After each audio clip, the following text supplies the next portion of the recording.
Hello, we are live. Hi. Hello, everybody, and welcome to the last session of the Can Diversity Collective's Inkwell Beach Live. We have had an amazing week from Monday morning to 8:30 a.m. to right now, and we have our first family mother here with us. And literally, when I say the first family of Inkwell Beach, the Wade Union, the Union Wade family literally was the first family. We had the entire family. We fed them. We hung out on the beach. It was amazing. And so we are so happy to have Gabrielle Union back with us again. Thank you so much. How are you? I'm so good. So happy to be back. We ate all y'all's food and drank all the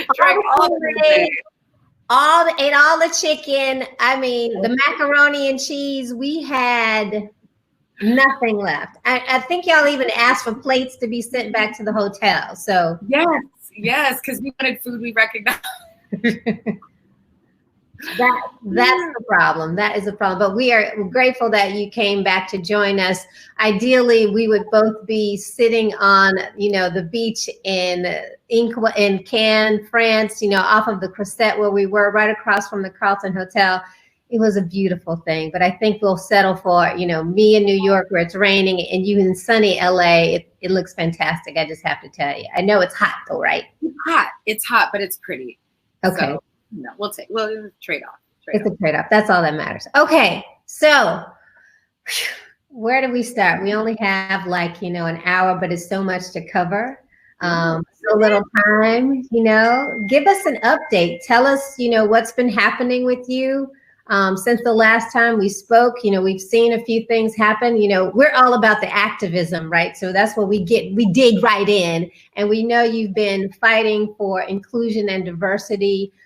So much so that, you were penalized for that. Let's just get on in it. So tell us, what happened with that situation and what can we do? Because I have rocks in my pocket that we can come and help you fight the fight. Give us an update on that. What happened? Yeah, I mean, I thought I had a dream job, as somebody who's been in this industry for 25 years, who's had 1,001 auditions and has been given all kinds of feedback. I thought, how amazing could that be that for me to be a judge on a talent competition that's literally, the world's largest stage, all different kinds of acts from all over the world. And I could be, maybe I'm a little bit more of the Paula Abdul of judges, where I could offer some cool, constructive, kind, feedback. And in the first hour, we hadn't even hit the stage. And wow. I realized that my boss, the man who owns AGT, the executive producer and the head judge, Simon Cowell, thought it was a great idea to smoke cigarettes inside, like chain smoke them, which, you all have worked in literally any job that is not outside, and even, jobs that are outside. Have you ever seen anyone smoke cigarettes inside? I think it's against the law in most places. I'm just saying. Because it's illegal, right. To poison your coworkers. So that was in the first hour. And you're faced with that situation of like, am I that girl in the first hour? Right. Like, and I'm kind of looking around like, did he just start doing this in year 14? Right. How have you guys handled this? And they're like, he just does what he wants. But I have an allergy to the chemicals that come out, when you smoke cigarettes that are exhaled. It gives me it's like an immediate cold. Wow. And if you can't get away from what's causing, your allergic reaction, you're just trapped in it. You can't take a Benadryl, because I'm not able to escape from the cigarette smoke. So I became just terribly sick for about 2 months. Wow. Until we had a large enough break where I could physically be away. And from that first day, I became othered. I became known as difficult. Well, why does she have to make such a big deal out of it? I'm like, because I'm dying. I'm sick. Yeah. I'm sick, and it's affecting my voice. I have a deep voice to begin with, but when my respiratory system is impacted, I'm literally not able to do the job you guys have hired me to do. And why am I in this position of having to tell the boss, not to smoke? And who am I complaining to? Right. If that's the boss, like who do you complain to? Right. And it just went from there. And that, like literally, I said, like from the first hour through the whole run, it was having to be the person that uses their privilege and their platform and their power in this industry to be the one to speak up and to say, that is problematic. That is the cigarette smoke, that's illegal.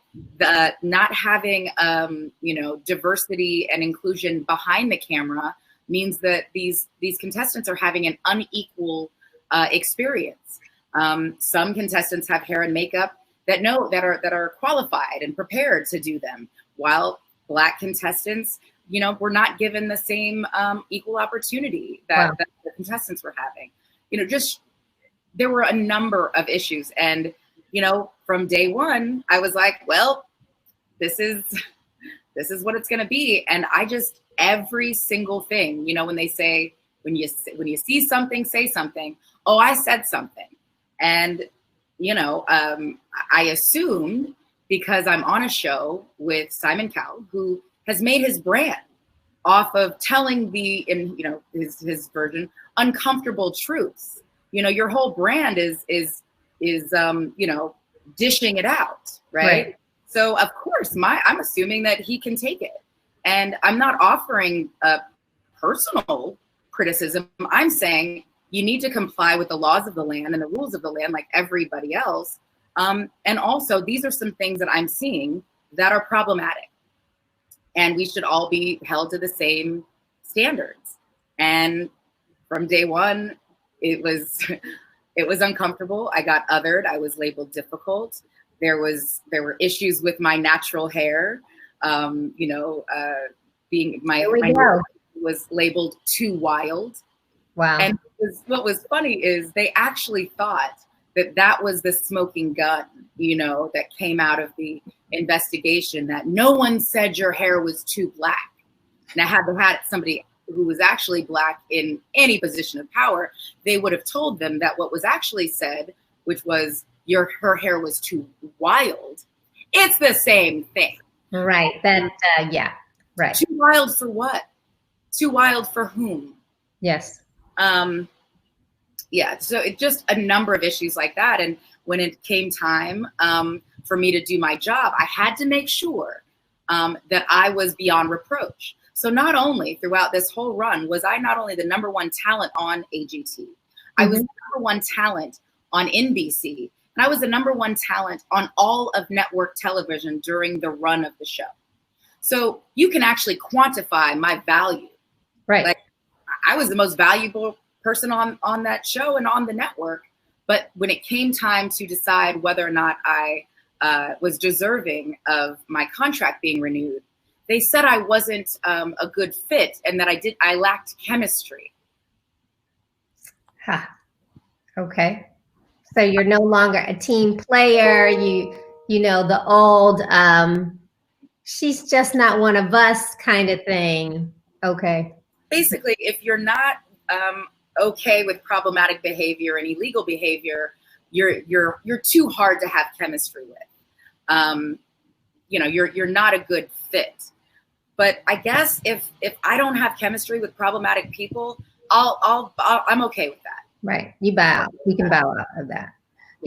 That's an unfortunate thing. And it circles back to, even when we can quantify, not only qualify our existence, sometimes it seems like we are not good enough because of, whatever that is. Is it because of our Black skin? Is it because of the intimidation? Is it because, there was a fear factor that if you're coming with your own audience numbers, revenue that you can generate, then it poses a threat, and you're not backing down. And I think we are, as Black women, sometimes are faced and put in that position often. And it's we're kind of tired of it, I guess you could say. We're in a position where it's like no more enough. And you mentioned the part about your hair. We know even with the Crown Act, it boggles my mind that we are really seriously facing with our hair being an issue when we go into a place of work. Like, is that really? But that is I'm not unique in that. And so being on, having done being Mary Jane for so many years, I would hear from so many anchors, and news people and media, folks saying, I wish, I could have, the freedom that Mary Jane has, to wear natural hair. But if you notice, like on that show, I wasn't able to have, Mary Jane wasn't able to have natural hair until the very end, when she was like, I don't care. I'm going to present myself how I feel best. Yes. And it's not going to in any way, shape, or form affect my actual ability to do my job. Right. And it's something that I fought for throughout my career, and in all kinds of productions, including, as I call our productions, FUBU productions, For Us, By Us. Yes. Where there was an idea of, I was suggesting braids for a character, and I was told that, no, the character's supposed to be sophisticated. She's supposed to be, professional. And I was like, yeah. And they're like, well, you know what I mean. I'm like, no, I know exactly what you mean, but this is what it's going to be. And this is how it looks. And this is and everyone will magically get over it. And they did.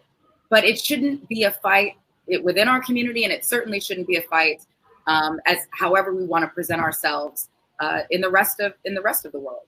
But it is. It's always a fight. And the second that you make that decision to speak up, whether there is anyone, in solidarity with you or not, we're always very clear that there is a massive risk, which is why so many people don't say anything. Right. These industries and institutions have done a bang up job creating a cycle and a system of fear with speaking up, because they've shown us time and time again that we are disposable.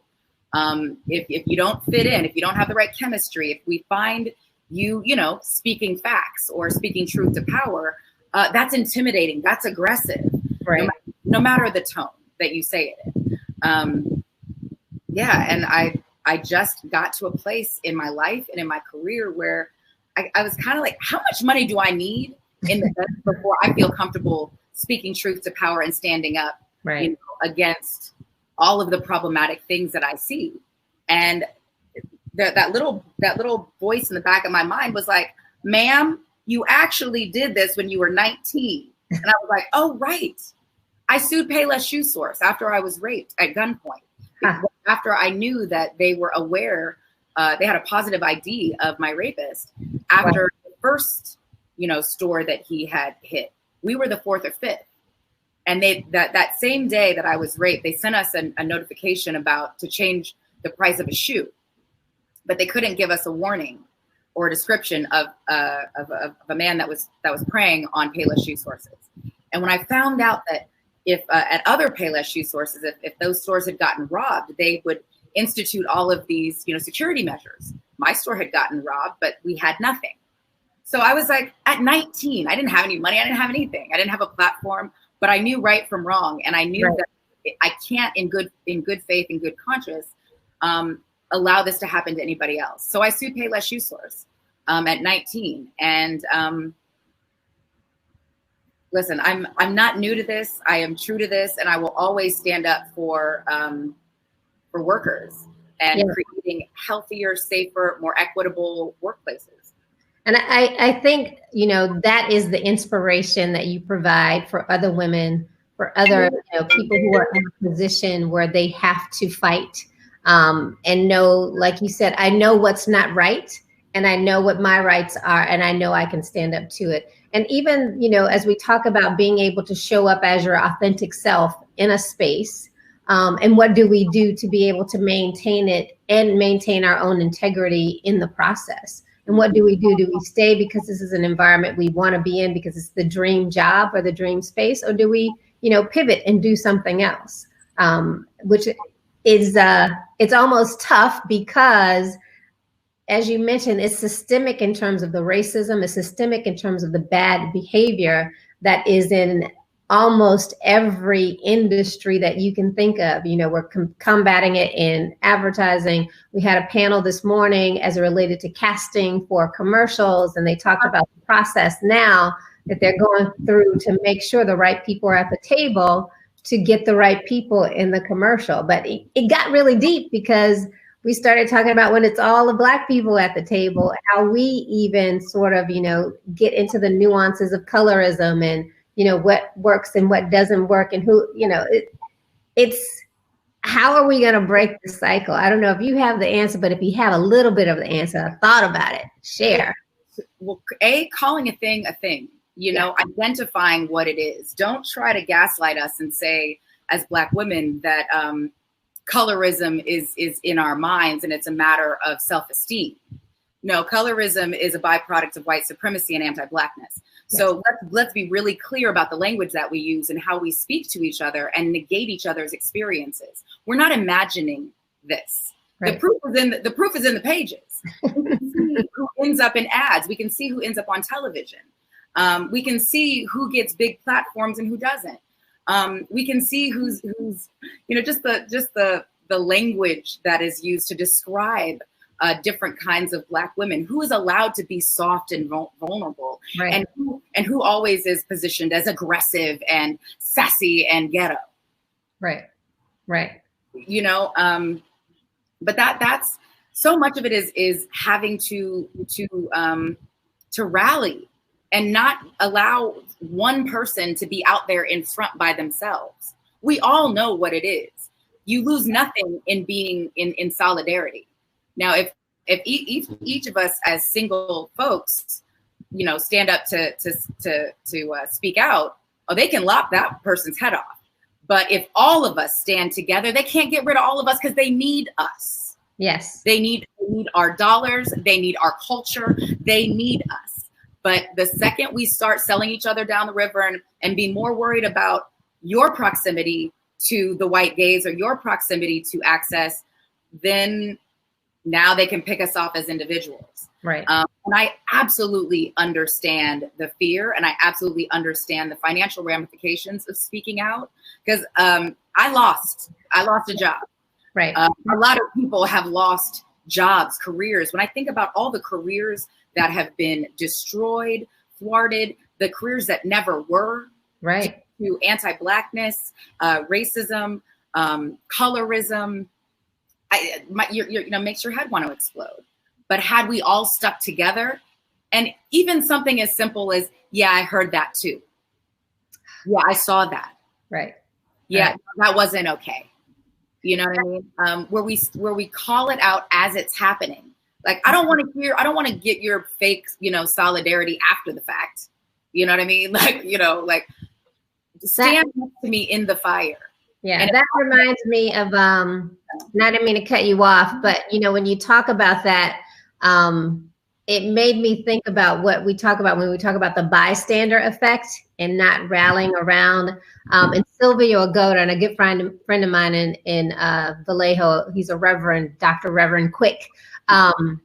He gave me this quote from Sylvia Ogoda, who was a Jewish woman. She founded the Holocaust Museum in Atlanta. One of those.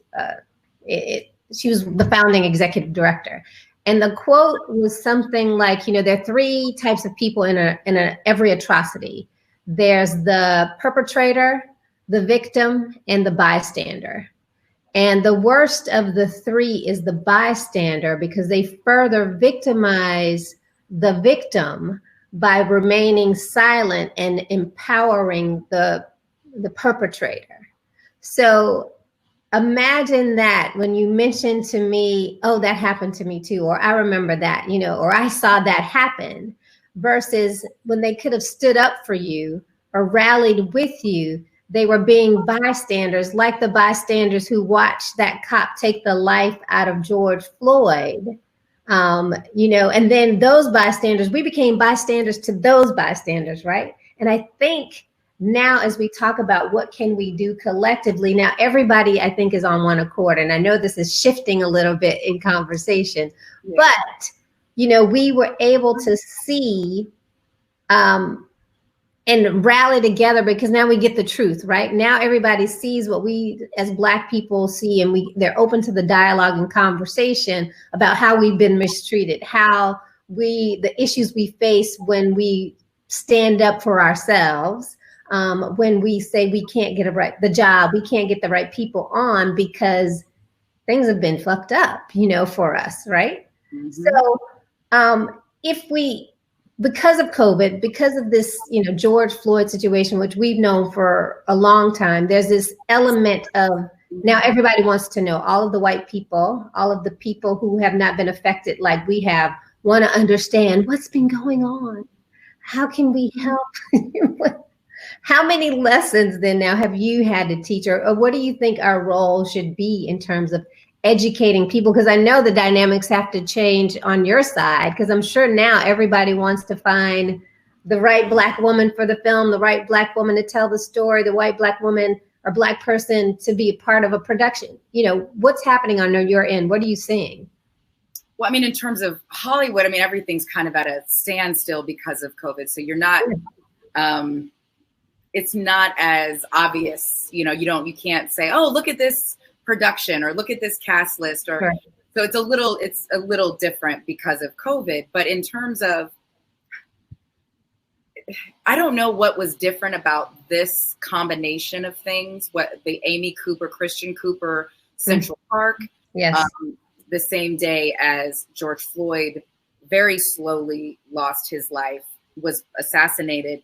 And then all the people that came, all the hashtags and all the names that came after that. I don't know what the combination was because we've been showing and recording since camera phones have existed. Right. So for a lack of knowledge, these videos have gone viral since the dawn of camera phones. So I don't know what the combination was about this particular one, where we are seeing this racial reckoning happening, where some are kicking and screaming, but some are more willing to be criticized, critiqued for their hiring practices, how they're conducting business, how they market things, who they're marketing to, who they hire to do the marketing. All of these things are coming into question. Instagram pages like Show Your Board, where you see all of these corporations that are part of our daily lives, and you see who's really in charge of and who really has the power in these corporations that have real world and day-to-day consequences in our lives. And you see who's really the Geppetto and who's the Pinocchio. Right. But there's a rage also that comes with that. Like, how many of us had to die on camera for you to give a shit? Right. How many careers had to be destroyed? How many psyches, how many souls had to be crushed for you to care? I talk about, I'm cool on the seat at the table, because when you think about these tables in these spaces, well, if the door that was blocking your table was bolted shut and they had furniture against it and they're all standing against it, I don't want to be the first one through the door. Do you think they really want you in there when they had it bolted shut yesterday? Right. Right. Do you really think that you are empowered? Do you really think that you are not a black shield for their shareholders? Right. Do you really feel like you are going to be empowered? Or perhaps we need to dismantle all of these spaces that house these jacked up tables that have been guarded like Fort Knox. Right. And create new homes with 1,001 rooms with a bunch of tables and chairs and lazy boys, and where we really create institutions and corporations that actually reflect the global society that we so covet. But until then, I'm going to do my best to create my own table and my own chairs. And they might be a little rickety at first, but part of a collective change that I see taking place while we wait for other people to get right with the Lord and get right with their employees.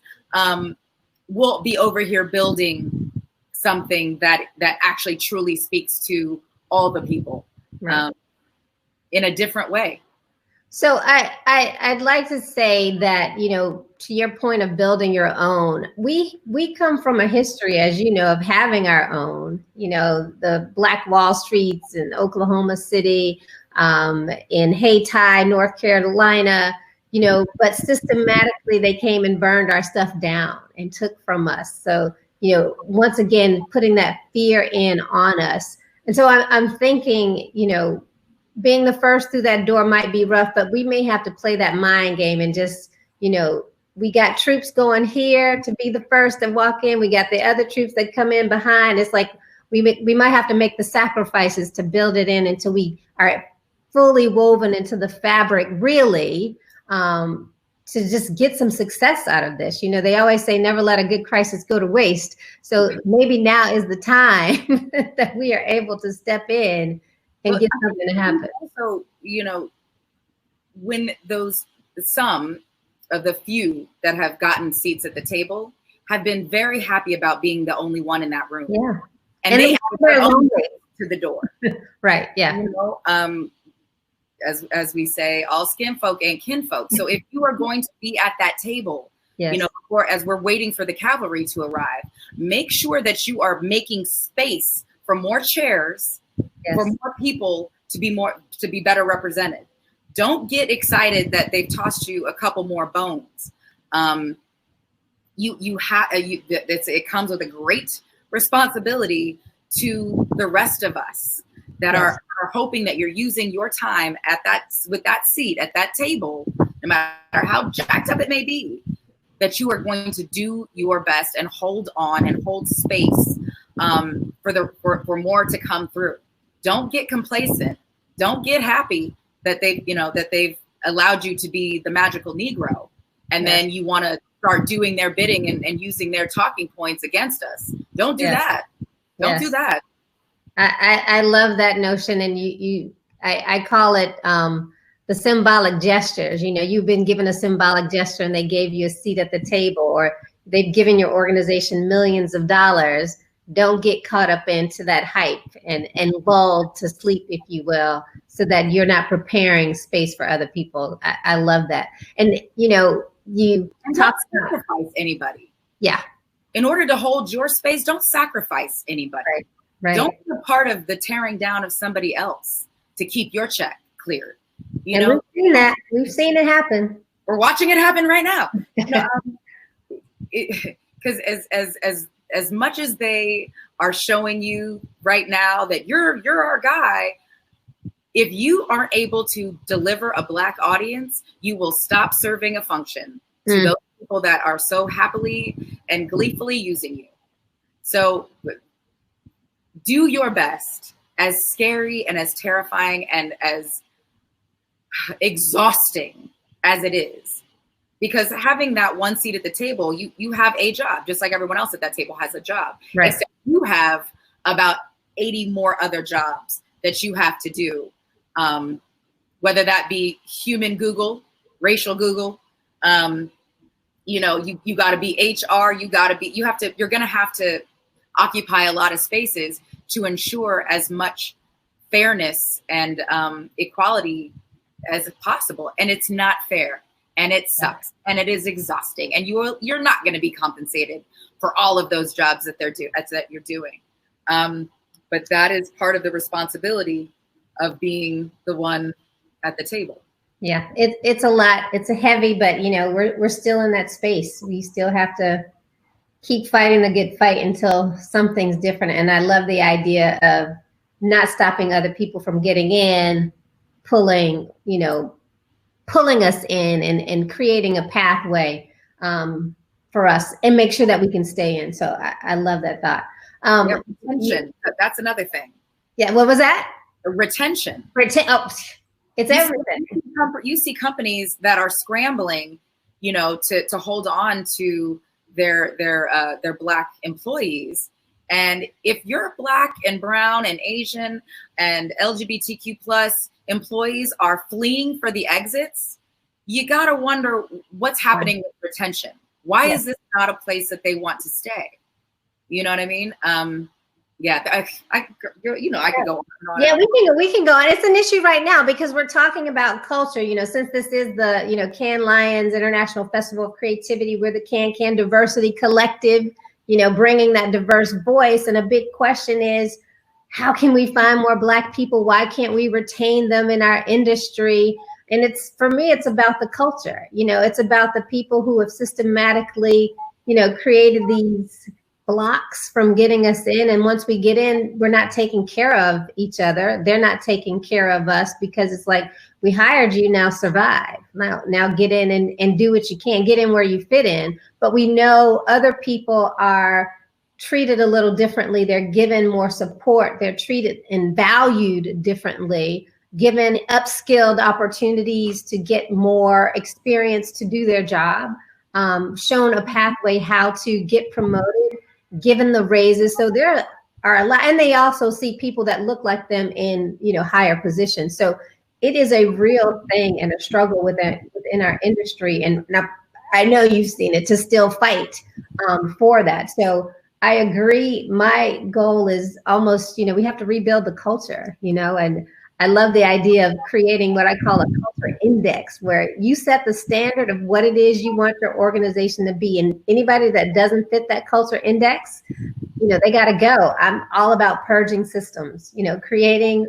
people and surrounding organizations with people who think and will act a certain way so that we can get the outcome that we need, which is more diverse, which is, you know, thought leadership that's not co-opting cultures, because we know our culture has been co-opted for as long as to be, you know, the best and the coolest they have. But we can go on into that ad nauseum. But what I do want to talk to you about is your venture. When you talk about pivoting and you talk about, I'm going to start my own, I know you have started your own, you know, hair care line, beauty line. Tell us more about that. We talked a little bit about it in Cannes. We started the conversation there. The brand is called Flawless. Yes. You have an amazing partner that has created it and, you know, worked and built with you. I love that you say you keep family close, and Larry Sims has been your ace. That's my brother, yeah. Brother, give us the foundation. Tell me where you guys are now. But should I call him? Call Larry. Come on. Come on in, Larry. When we were on Being Mary Jane in Atlanta, Larry would always have his chair like off behind under some tree, and they would be like, Larry! That became our call. Larry! I just like my own space sometimes, you know. Okay.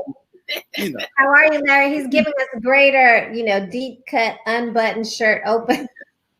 It's so warm out. It's so beautiful out here. It's beautiful. It's just hot. It's hot. My armpits are sweating. It's okay. How are you, Larry? I'm really good. So great to see you both. Thank you for having us again. Yes. So we had to get our activism talk out of the way. We, you know, our sister connect power to the people. What can we do to change the world? I think we have laid the foundation for it. We're talking about, you know, the pivot and starting our own and building our own. Yeah.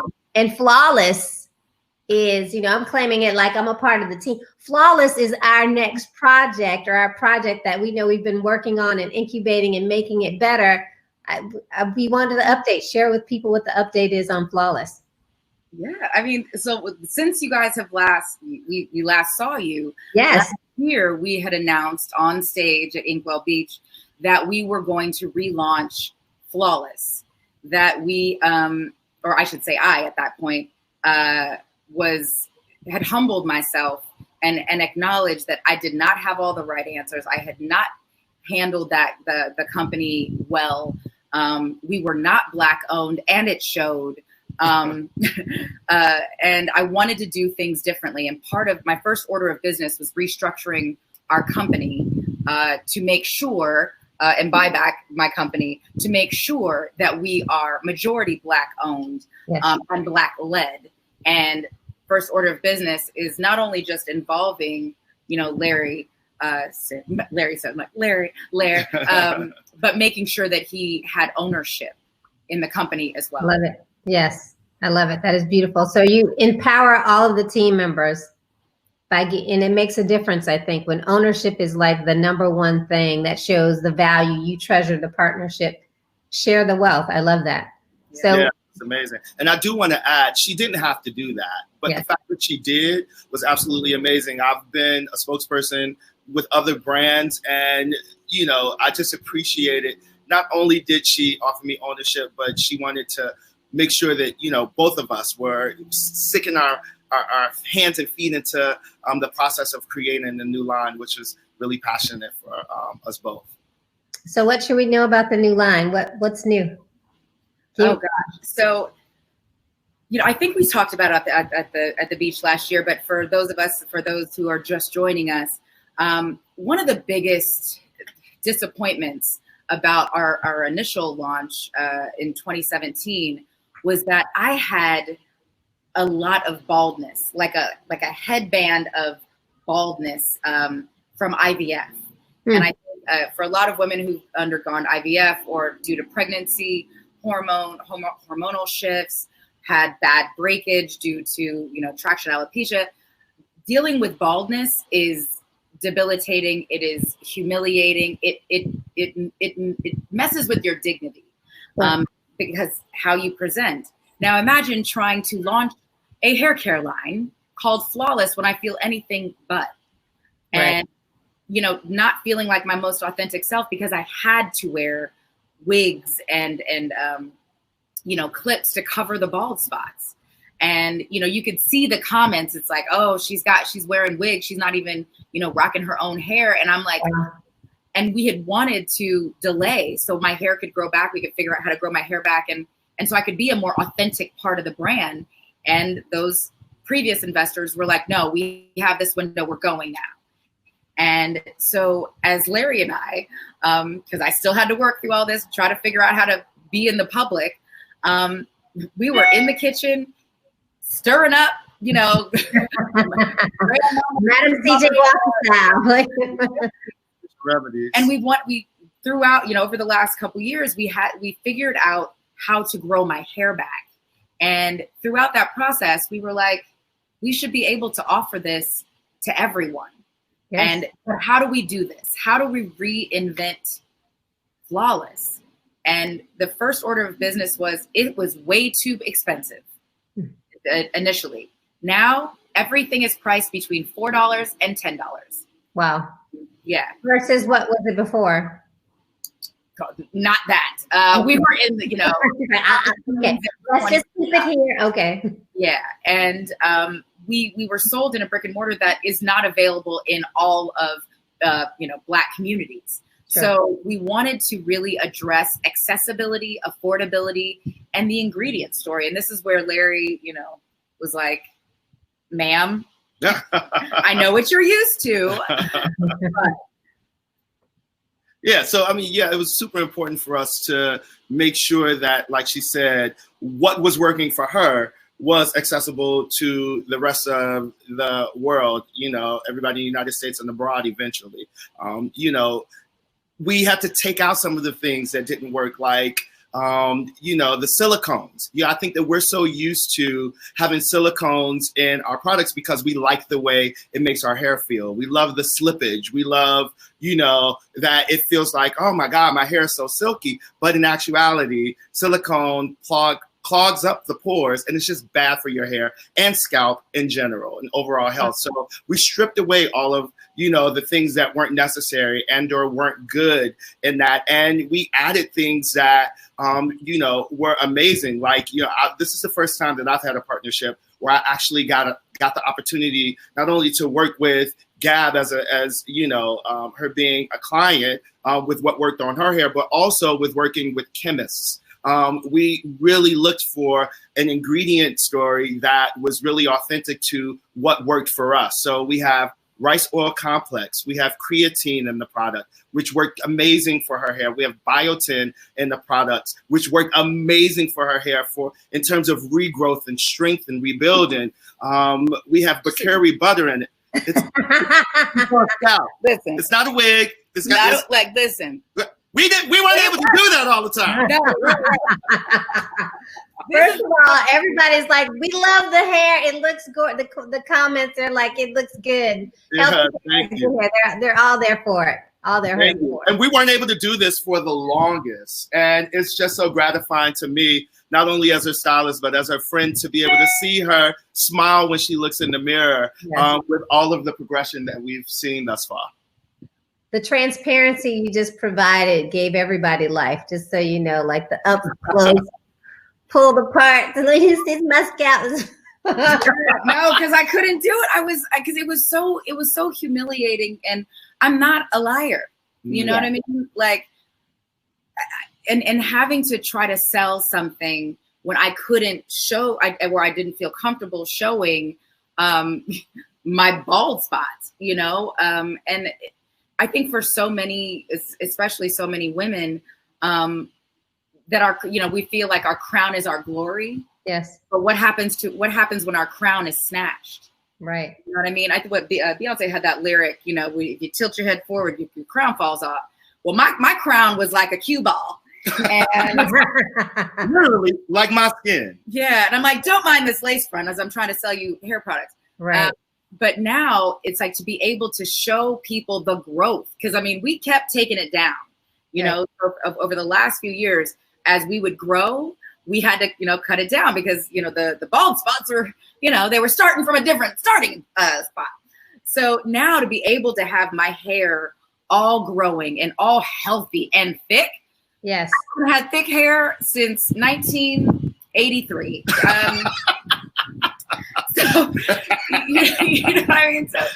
So it just feels good to be a part of a solution and being able to offer products to our community at price points that are reasonable, at stores that are welcoming and that are in your neighborhood that we are familiar with. We partnered with Sally's, so we'll be in Sally's October 1st. Right, they're asking in the chat, where can we find the product? They want to know. It'll be available on Amazon on August 3rd. August 3rd. Right. Pre-orders in. Everybody get the pre-order link so we can order. Well, we were saying today, you know, we're like, because when all of our products got in the warehouse, automatically it's like they make them available, and we were like, wait, we haven't even announced anything. Don't tell anything yet. We got to offer the education, and that's one of the beautiful things about Larry being one of the world's best hairstylists is that he can offer education about each and every product. Yes. You know what I mean? So, but we may have to move up that start date just because the order, like people are like, I want this now. Yeah. This is almost like an infomercial that we can rerun because of the transparency, because of the story. And I think that's what people want, you know, when they want that connection, they want the purpose to a brand. They want to feel like they can connect. And for you to just tell us, girl, I was wearing, you know, lace fronts and I was ball back to here. I had a cue ball on top. You're connecting with the woman who needs the product. And that's what we buy. We buy the purpose. We're buying into you because of your authenticity. I'm going to go get some flawless, you know, I want it. We've already talked about, you know, how, but yes, I'm going to get the product to it because we need that story. And that's a part of the narrative, if you will, from a marketing standpoint, from, you know, an advertiser's view of, you know, and I'm sure there are a lot of marketers that are going to be like, Miss, can we help you, you know, sell that product that you have? But, you know, the authenticity and starting with the purpose and why and how it works and to talk about your journey, the journey sells it all. So we are here for that, you know, whatever it takes to kind of help you get the product into the woman's hand who can identify with exactly what you're talking about. We're here for it. And the education. Larry, education is the key. You're providing us with the foundation, and the more you empower a woman in her crown to make it better, larger, beautiful, shiny, you know, thicker, stronger, you got to set go. You got to set, you know, the science, the education. I think that's beautiful. That is amazing. And you mentioned something that was really important. That was something that we were listening in the audience of one of the talks last year at Cannes Lion Inkwell Beach. The importance of Black marketing companies, the importance of Black PR. And we will admit I will admit the first time out, I as they say, I screwed the pooch. And now that we are Black owned and Black led, we are led by Black marketers and Black publicists. We are not interested in doing any kind of bait and switch. Every one of these products is salon caliber products. Yes. Just for reasonable person prices. We took out the massive profit margins because we want people to be able to experience the same kind of luxury that I have. But I want to make that available to everyone. And everything that we're doing right now in all of my business is about Black empowerment and bringing more along. And one of the other things that Larry and I were advocating for was using our platform on Flawless on Amazon to highlight more Black-owned businesses. Love it. Yes. It's not just going to be about Flawless. There'll be other Black-owned businesses that are highlighted on that page as well. Because it's about amplifying and centering the most marginalized of us. And when you're centering health and wellness and beauty as luxury items, for a few versus right. We all have the same, goals. We all have the same wants and desires. We shouldn't price our own people out of that dream. And who will buy it at the end of the day? Who will buy it? And I think the people, the masses are the people that's your audience, the everyday connecting woman who is just trying to survive. And we know the hair care business is a $1 billion business. And most of the stores, unfortunately, aren't owned by Black owned people, they're not Black owned. So, any way that you guys have committed to partnering with Black owned companies, that's huge in itself. And you are empowering, I can never say that word, but you get what I'm trying to say. Giving the power back to the people so that they are able to, survive. And I think, somebody talked about a statistic of like how long the Black dollar or the dollar stays within the Black community. Ooh. And I think it was hours versus, weeks or months in another community. So, it thrills my heart to hear that you're operating and dealing with Black organizations and supporting them. And again, that transparency allows all of us to say that we will give back. The key is we got to save the dollar in our community because it's leaving too soon. And the only way that we protect it, and like you said, to be able to stand on our own and survive and, bring back that era of, Tulsa and Hayti, is we got to keep the money in the community. So we have to, Black salons buy Flawless, Black stores buy Flawless, Black women, that is the product that you have to buy. We put our products up against any salon grade products. Like what we realized is the markup is crazy. So what we wanted to do is we both do fine for ourselves. We both are pretty solid. We don't need to make more money off of our own community. So let's narrow the profit margins a lot and offer these great these great ingredients. We have great ingredient stories. So you can't say that, it's lesser price, so it's lesser quality. We made sure that we did not sacrifice quality and effectiveness to make sure that price point is lower. And I've been doing that with every business that I am a part of. Because at some point, how much is enough? And at what point can we start to redistribute the wealth and the opportunity and the resources? Right. Are there any organizations that you guys are partnering with, maybe nonprofit organizations that you're partnering with that we should know about and support, or, what groups are you helping to utilize? Because I think a big part of that is about the grassroots movement and connecting with the community. One of the things I always talk about is, we have this a thing about global consistency if we know what we want to do, but the local relevance and the local markets is where all the power is, and drilling down to the community-based spaces where you're creating what I call an affinity for, and people can have an affinity for your brand.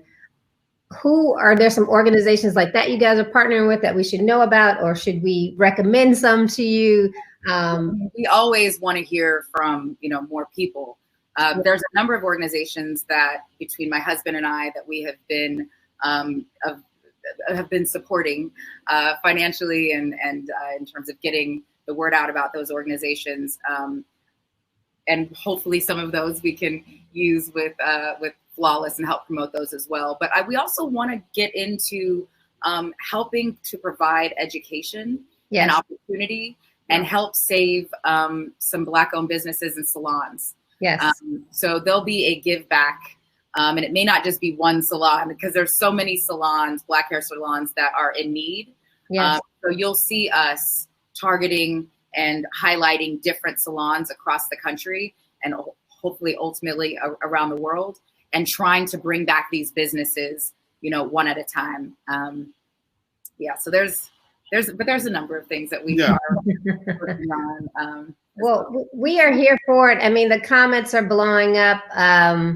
They're saying there are a lot of organizations and marketers in Hopin that, will help share your story and amplify the story. So, we'll definitely push the word out.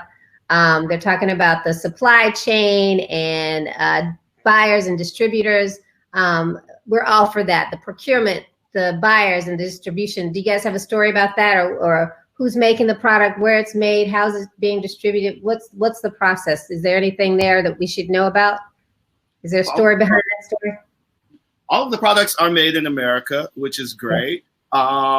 We definitely are distributed through American companies. The manufacturers, in terms of our ingredient story, our chemists, they're all amazing people as well that are based here in the United States. We wanted to make sure that we were able to keep it as in-house as possible out the gate. So we're really proud of what we've been able to come up with just doing things on stateside. Excellent. Well, we're all excited to hear about that. What else should we know? Like we know the product is going to be in Sally's.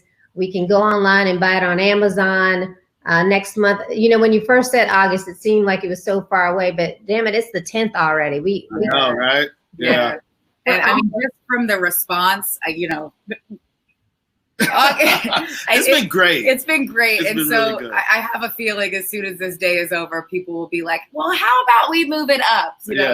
It's all sitting there. So why can't we, move it up? And we thought we would just need a lot more time, to really do more promotion. But just today alone, the response has been really amazing. Overwhelming and amazing. So that date may move up a little bit to meet the demand.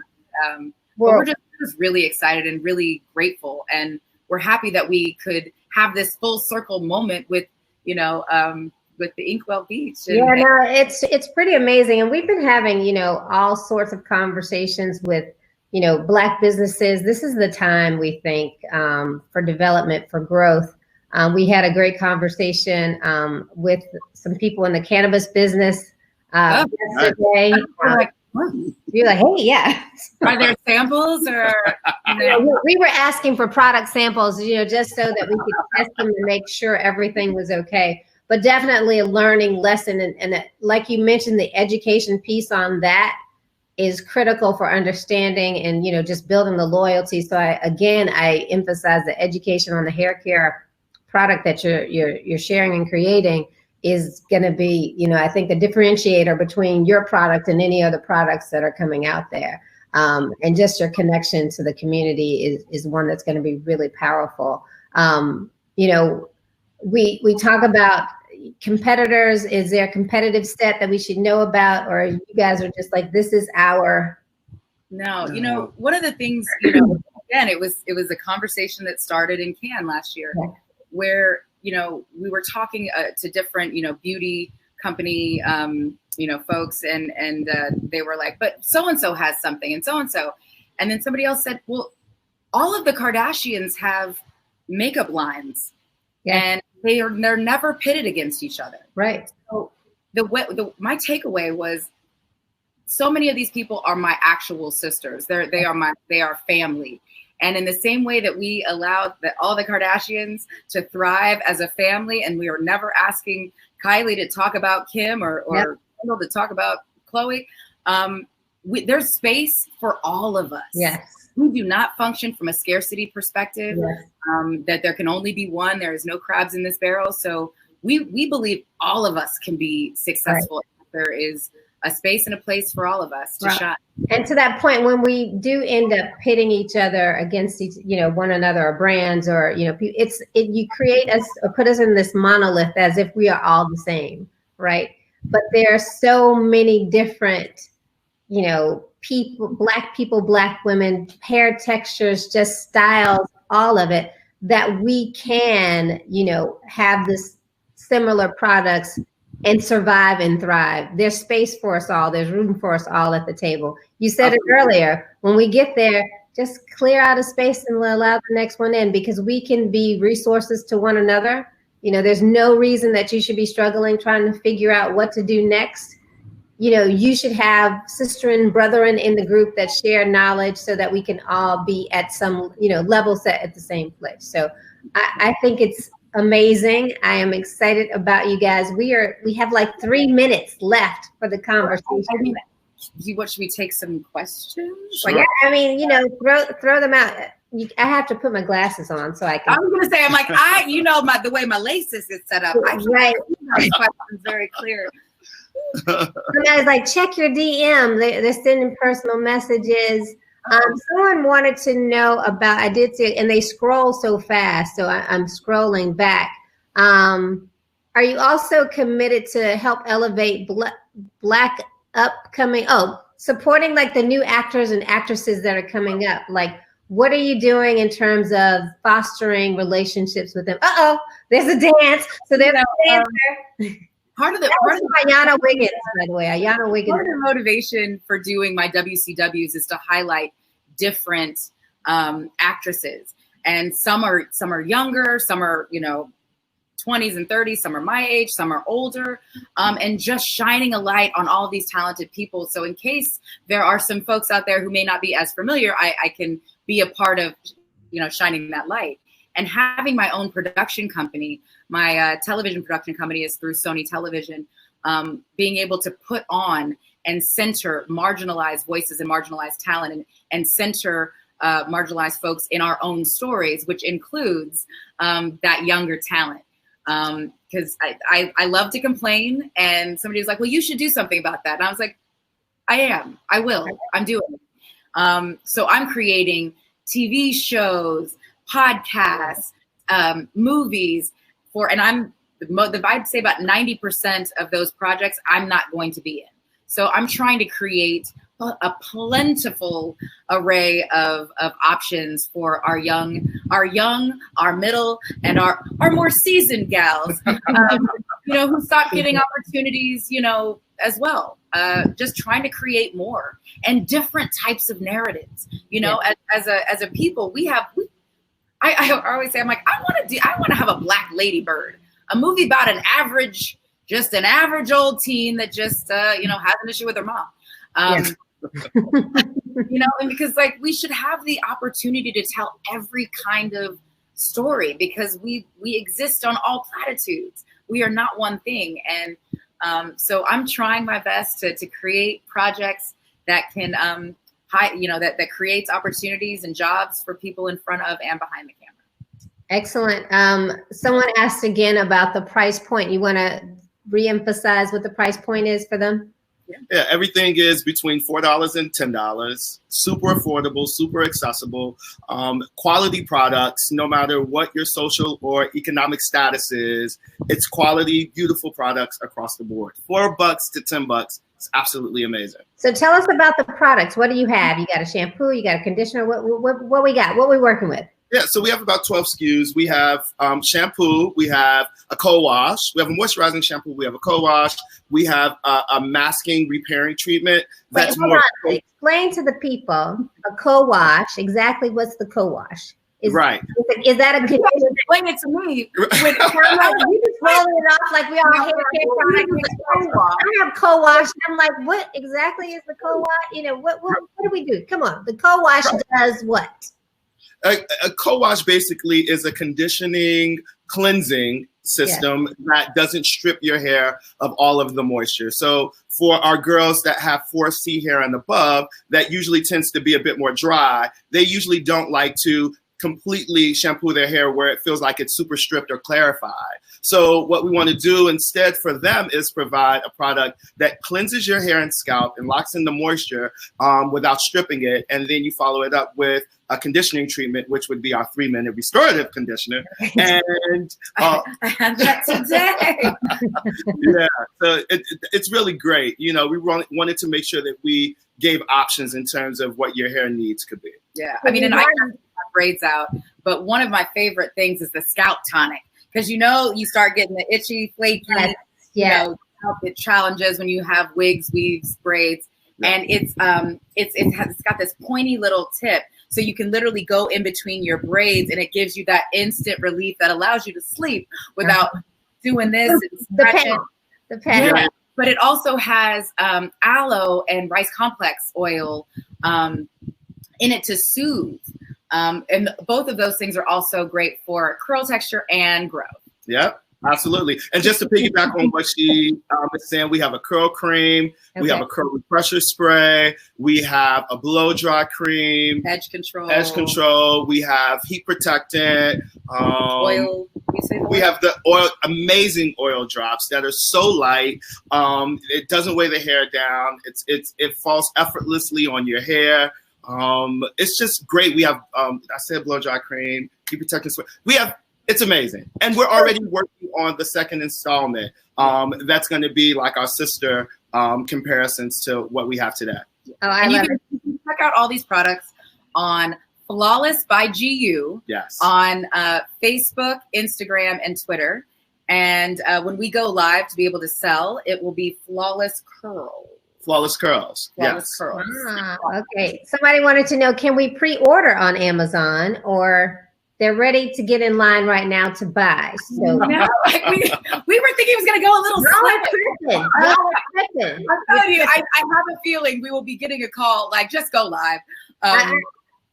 I mean, really. So, and then someone else says, okay, Lisa, she reached out to you because of Lisa. You guys are here. She's like, let's get Larry and Gabrielle back. And we were like, yes, we need our family back. She says we need to have a salon at Inkwell Beach next year. Yeah, well, we're working on that. Working because we were trying to do that last year, and it was we tried to do it. So if you guys will have us back, provided you will still provide the chicken and the collard greens, and we will have an Inkwell Beach flawless salon. We'll have a flawless salon. So Laura, you hear we have to put that in. We have to tell Juan to build that into the system because he designed our whole beach. So we'll have the flawless salon. We have that. Okay, check. Next thing. Anything else out there? And she says, if, meaning no, you guys will be there. Okay, great. We have that. I'm gonna put my glasses on because I still cannot see. They want to know, how can creatives get on your team to tell these stories? Because you've given us some great stories. Like, we want to be evangelists for you. Like, how can they be a part of that team? And there is the Hollywood traditional way where agents submit their clients' spec scripts or their scripts, but I'm doing this differently. So there's people that I follow on Twitter just because I thought they were a good follow. And then I look at their background. I was like, oh, they're journalists. And I'll just DM them. I'm like, have you ever thought about, writing scripts or getting into television or screenwriting? And they're like, oh my gosh, I did have that dream. Do you think? And I'm like, yeah, there's people that we have deals with today that started off as a Twitter follow. Oh, wow. I look at all different kinds of writing. So if you're a journalist, you're a writer, have links to your writing on your Twitter feed or in your Instagram page. So if you fire off a tweet, people like me, because a lot of us, have to think outside the box when we want to find diverse voices. don't make it any harder than necessary. And especially if you don't have representation, just make sure that we can link to your work. And whether that be an article, whether that be a short story, whether that be poetry, whether that be a play, we are looking high and low in all places for talent. And not having representation has not been a hurdle for, at least not for our company. I love that. So I'm sure you're gonna be inundated again. This one comes, and it's from Lincoln. He says, "Is there a kids line in the works?" And it's said from a dad with a kid with curly hair. Cobb. Yeah. Well, yeah. So between Cobb and Zaya, we've been able to try out these products on kids, but they are completely safe because they're all natural. Yes. The only thing that we will say for parents is if your child has any sort of allergies, just to make sure, because we do have some nut extracts, avocado oil. You just want to make sure that no one is basically susceptible to food allergies. So there won't be any any allergic reactions. But otherwise, they're completely safe for kids. But who knows if Cobb has her own flawless for baby. Flawless by baby. Let me tell you how that's going to sell out, because we've been a fan of Cobb since the beach and the looks that she was giving. Okay, we were viral at that beach. People don't know that picture comes from Inkwell Beach, where she's like, yes, she is like really her whole life. I'm glad we could take part in that, in Cobb's Insta fame. We love that. Okay, so they want you to do some booths at some of the sorority and primarily sorority conventions, like the AKA convention, the Delta convention, the Zeta, Sigma, Gamma, Rho. So they think that this is we're invited. They're telling you to go. They're like, that's where you should be. They want you to have a booth there. As long as we're invited, we're gonna be at the door like, they said we were invited. So we would love to be there. We're going to be doing, all of the expos and the hair shows, and really being very present. You're going to be sick of me seeing Larry and I. But yeah, we are down and open. We want to go where the people are. Absolutely. We talked about also doing like a lot of in-stores at Sally's in those communities, just to make sure that we could feel and touch and talk to the people, and really have face-to-face tutorials and explanations as to how the products work. So being on the ground is super important for us. Yeah. And when we go live, there's so many video tutorials that, due to COVID. For some of us who are trying to figure it out at home, there'll be video tutorials to walk you through all the products. And we'll also be going live as well. So we'll be able to, get your real-time questions in while I'm using the products on either Gabrielle or our plethora of curly friends. My little sister Tracy. Actually, Tracy is on the on our Instagram. But we have, I don't know if at one point we had the same hair texture, but then I started relaxers very early. And then my parents were like, ooh, maybe not for you, Tracy. So me and my older sister were the guinea pigs. They're like, oh, Tracy has like, don't do that. Right. So it's been nice having a variety of hair textures under one roof during this quarantine to make sure all these products work well for all different hair textures. You had your in-house sample group. I love that. Someone, they suggest that you come to Curl Fest. Have you heard of Curl Fest here? Yeah. Curl Fest was actually on our schedule in terms of one of the stops before COVID. Damn. Okay, cool. The Florida Evans. We were supposed to launch in March, and we've just been holding it. So. Okay, fine. Let's see. They wanted to know, does Sally have any Black franchise owners? Do they? Or is it, I don't know. About individual franchises. That's a good question. Yeah, I don't know about that. Because whenever I've gone into Sally's, I never see any Black people behind the counter mostly. Okay. Yeah, it's like I see the people who are working in the Sally's, and depending on the neighborhood. Right. And then the executives that we spoke to, there was diversity, which is how we knew that we were in alignment. Okay, good. Yeah, so the management team, did we get kicked out? Did I leave? Did we lose Gabrielle and Larry? Well, hopefully they will come back. That was such a great conversation with them. They just totally disappeared in the middle of our great conversation. But we were super excited to have Gabrielle and Larry talk about Flawless and the work that they are doing to pull communities together to support Black businesses. And I hope that all of you that are watching now will make sure that you are supporting them. Lisa just said, we did. It's the LA Woods. Okay, well, hopefully maybe they'll dial back. We'll give them a few minutes to try to do that.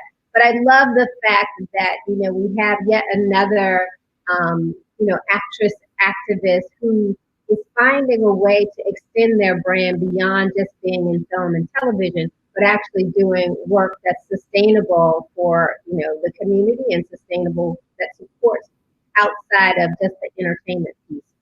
We also had a conversation earlier this week with Isaiah Thomas, who most of us know as a basketball player only, but Isaiah has started multiple businesses, been on the cover of Forbes magazine, as well as one of the fastest growing business owners, I think, while he was playing basketball.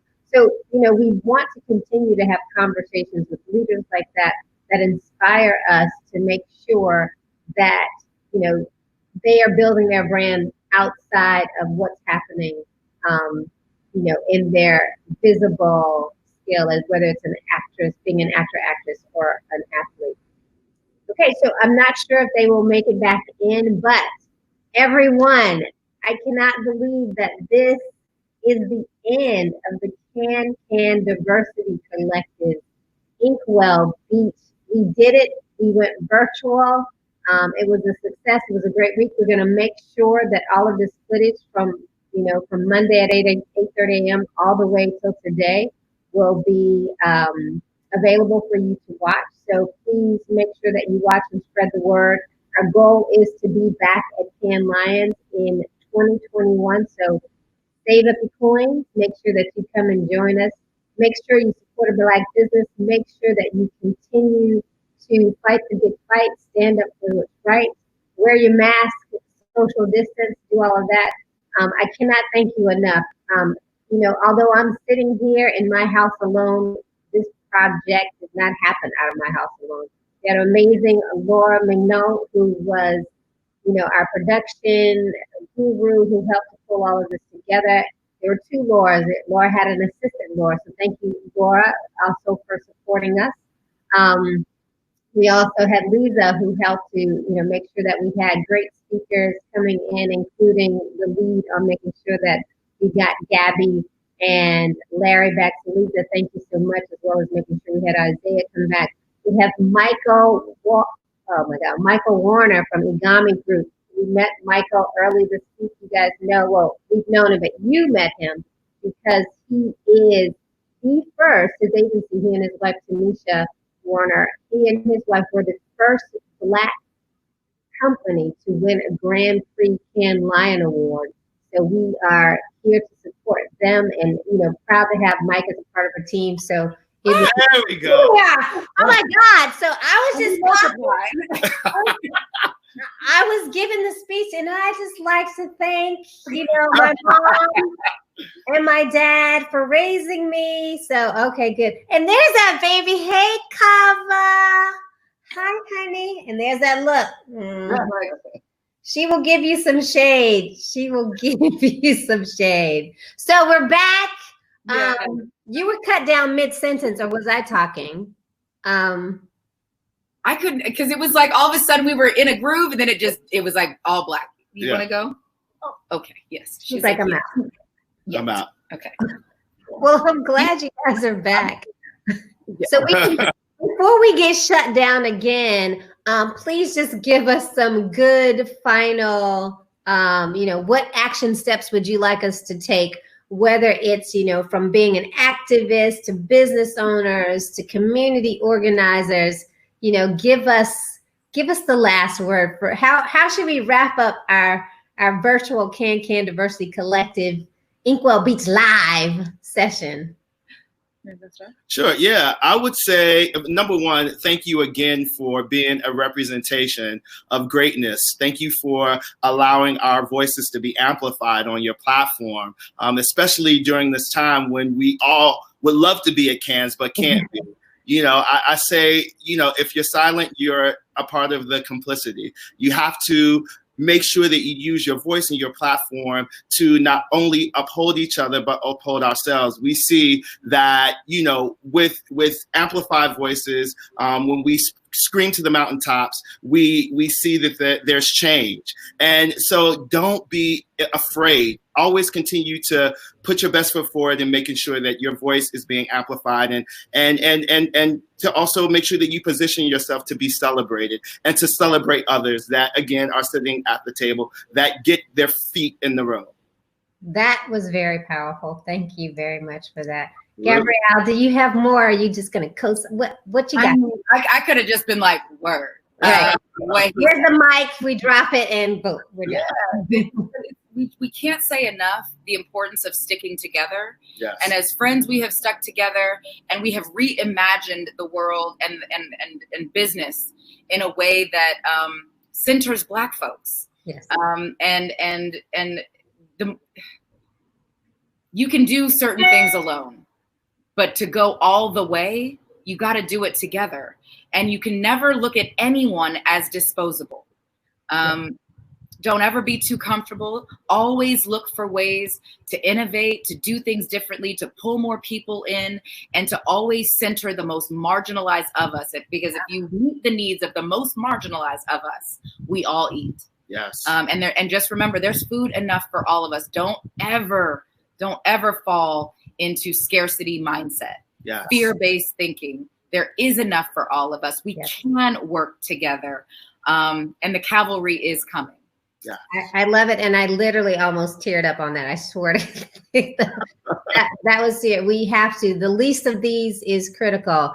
Last story I'll tell, when we're all talking about Black Lives Matter, and we have some that are always kick in and say, what about all lives matter? And, one of the stories that I tell is that, if you have 5 kids and one of them breaks their leg, do you take them all to the hospital to get a cast on their leg?